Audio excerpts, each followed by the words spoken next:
Relationship between environment and ecosystem. पर्यावरण व परिसंस्था संबंध. काय म्हणले बघा मग, environment is a broad concept. पर्यावरण ही एक व्यापक संकल्पना आहे. Physical, chemical and biological factor affecting the living organism in any possible way is collectively called as environment. ठीक आहे. तर बघा, सजीवावरती परिणाम करणारे घटक कोणते, तर जैविक असेल, रासायनिक असेल किंवा भौतिक घटक, यांना एकत्रितपणे काय म्हणलंय, पर्यावरण म्हणलंय. In short, environment is the condition in surrounding. थोडक्यात काय बघा, तर पर्यावरण म्हणजे आपल्या सभोवतालची परिस्थिती.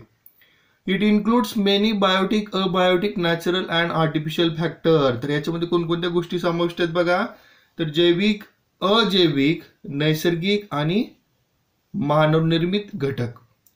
There are two main types of environment. पर्यावरणाचे पुन्हा दोन प्रकार पडतात. कोणकोणते, one is natural environment and other is artificial environment. पहिला प्रकार आहे नैसर्गिक पर्यावरण किंवा ज्याला आपण प्राकृतिक पर्यावरण सुद्धा म्हणतो, आणि दुसरा आहे मानवनिर्मित पर्यावरण. त्यानंतर बघा नेक्स्ट पेजवर काय म्हणलंय, तर natural environment consist of air, atmosphere, water, land, living organism etcetera. नैसर्गिक पर्यावरणात काय काय आहे, हवा, वातावरण, पाणी, जमीन आणि सजीव. Continuous interaction occurs between biotic and abiotic factor. तर बघा, जैविक आणि अजैविक घटकामध्ये सातत्याने आंतरक्रिया पाहायला मिळते. Their interactions are very important. तर ही देवाणघेवाण सुद्धा खूप महत्वाची आहे. Artificial environment is also affecting the natural environment directly or indirectly. तर बघा, मानवनिर्मित पर्यावरण जे आहे ते नैसर्गिक पर्यावरणावरती प्रत्यक्ष किंवा अप्रत्यक्ष परिणाम करतं, प्रभाव पाडतं. Basically environment consist of two basic factor, biotic and abiotic factor. तर बघा, पर्यावरणामध्ये मुख्यतः जैविक आणि अजैविक दोन असे घटक आहेत. The science that deals with the study of interaction between biotic and abiotic factor of the environment is called ecology. परीक्षेमध्ये डेफिनेशन येऊ शकते इकॉलॉजी, मराठीमध्ये त्याला परिस्थितिकी म्हणायचं. तर काय म्हणलं बघा, पर्यावरणातील जैविक आणि अजैविक घटकांच्या आंतरक्रियांचा, आंतरसंबंधाचा अभ्यास करण्याच्या शास्त्रात परिस्थितिकी म्हणजेच इकॉलॉजी म्हटलं जातं. The science that deals with the study of interaction between biotic and abiotic factor of the environment is called ecology. Basic functional unit used to study the ecology is called ecosystem. तर बघा, या ecology मध्ये एक लहानात लहान घटक ज्याचा आपण कार्यात्मक एकक म्हणून अभ्यास करण्यासाठी वापर करतो त्याला काय म्हणतात, परिसंस्था किंवा इकोसिस्टम म्हणतात. Environment consist of many ecosystem. पर्यावरणामध्ये अनेक परिसंस्थांचा समावेश होतो. We have studied some ecosystem in earlier classes. आधीच्या इयत्तेमध्ये आपण काही परिसंस्था पाहिलेल्या आहेत. ठीक आहे. A small pond is an ecosystem whereas the earth is the largest ecosystem. तर बघा, पाण्याचं एक लहानसं डबकं सुद्धा हा सुद्धा एक परिसंस्थाच आहे, आणि पृथ्वी जी आहे ती सगळ्यात मोठी परिसंस्था आहे. In brief, biotic and abiotic factor occupy a definite geographical area and their interaction collectively constitute the ecosystem. म्हणजे बघा, एखाद्या निश्चित भौगोलिक क्षेत्र व्यापणाऱ्या प्रदेशावरील जैविक आणि अजैविक घटक तसेच त्यांच्यातील आंतरक्रिया हे सर्व एकत्र येऊन परिसंस्था बनते.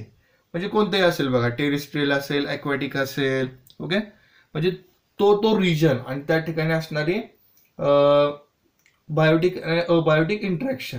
ओके, तर ह्याचा विचार जो आहे एकत्रितपणे आपण इकोसिस्टम असा करतो.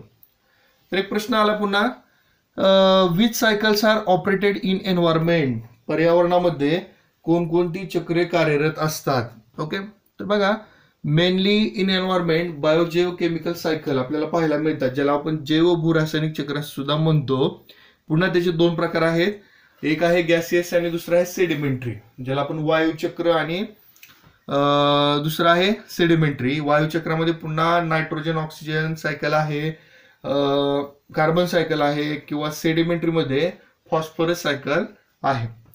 व्हॉट इज देअर इम्पॉर्टन्स, तर याचं महत्व काय बघा. तर हे जे सायकल्स आहेत याच्यामध्ये काय होतं, न्यूट्रिएंट्स जे आहेत ते कंटिन्युअस एक्सचेंज केले जातात बायोटिक आणि अबायोटिक फॅक्टरमध्ये. Okay. Environmental balance is maintained through continuous operation of various natural cycles like water cycle, carbon cycle, gaseous cycle like nitrogen cycle, oxygen cycle, etc. तर बघा, पर्यावरणाचा जो समतोल आहे तो या विविध प्रकारच्या चक्राच्या माध्यमातून साधला जातो. कोणकोणती चक्र आहेत ते, जलचक्र, कार्बन चक्र, किंवा जी वायुचक्र आहेत त्यामध्ये नायट्रोजन चक्र आणि ऑक्सिजन चक्र. Environmental balance is also maintained due to various food chains of ecosystem. या व्यतिरिक्त पर्यावरणाचा समतोल परिसंस्थेमध्ये असलेल्या वेगवेगळ्या अन्न साखळ्याद्वारे सुद्धा साधला जातो. ओके. पुढे काय म्हणले बघा आपण, तर human existence is totally impossible without the existence of nature. तर बघा, मानवाचं अस्तित्व निसर्गाच्या अस्तित्वाशिवाय अशक्य आहे.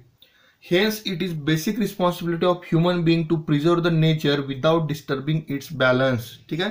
तर त्यामुळं माणसाचं कर्तव्य आहे की निसर्गाचा समतोल बिघडू न देता त्याचं जतन करणं हे आपलं कर्तव्य आहे.